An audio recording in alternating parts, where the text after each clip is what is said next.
स्वागत है आप सभी का आपके अपने चैनल ग्रेविटी 2.4 पर। आज फिर एक नई कहानी के साथ आए हैं। आज हम महाभारत का एक अनछुआ पक्ष देखेंगे जिससे हम निर्णय कर पाए असली दानी कौन। एक बार की बात है कि श्री कृष्ण और अर्जुन कहीं जा रहे थे। रास्ते में अर्जुन ने श्री कृष्ण से पूछा कि प्रभु, एक जिज्ञासा है मेरे मन में, अगर आज्ञा हो तो पूछूं। श्री कृष्ण ने कहा, अर्जुन, तुम मुझसे बिना किसी हिचक कुछ भी पूछ सकते हो। तब अर्जुन ने कहा कि मुझे आज तक ये बात समझ नहीं आई है कि दान तो मैं भी बहुत करता हूं, परंतु सभी लोग कर्ण को ही सबसे बड़ा दानी क्यों कहते हैं। ये प्रश्न सुन श्री कृष्ण मुस्कुराए और बोले कि आज मैं तुम्हारी यह जिज्ञासा अवश्य शांत करूंगा। श्री कृष्ण ने पास में ही स्थित 2 पहाड़ियों को सोने का बना दिया। इसके बाद वह अर्जुन से बोले कि हे अर्जुन, इन दोनों सोने की पहाड़ियों को तुम आसपास के गांव वालों में बांट दो। अर्जुन प्रभु से आज्ञा लेकर तुरंत ही यह काम करने के लिए चल दिया।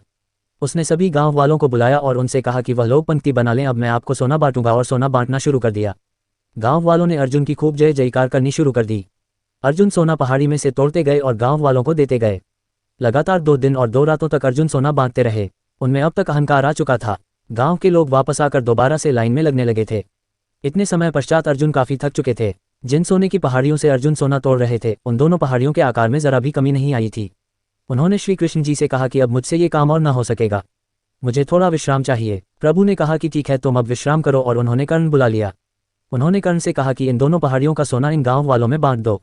कर्ण तुरंत सोना बांटने चल दिए। उन्होंने गांव वालों को बुलाया और उनसे कहा, ये सोना आप लोगों का है, जिसको जितना सोना चाहिए वह यहाँ से ले जाए। ऐसा कहकर कर्ण वहां से चले गए। ये देखकर अर्जुन ने कहा कि ऐसा करने का विचार मेरे मन में क्यों नहीं आया।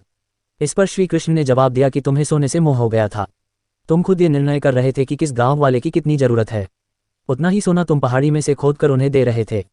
तुम में दाता होने का भाव आ गया था। दूसरी तरफ कर्ण ने ऐसा नहीं किया। वह सारा सोना गांव वालों को देकर वहां से चले गए। वह नहीं चाहते थे कि उनके सामने कोई उनकी जय जयकार करे या प्रशंसा करे। उनके पीठ पीछे भी लोग क्या कहते हैं, उससे उनको कोई फर्क नहीं पड़ता। यह उस आदमी की निशानी है जिसे आत्मज्ञान मिल हो चुका है।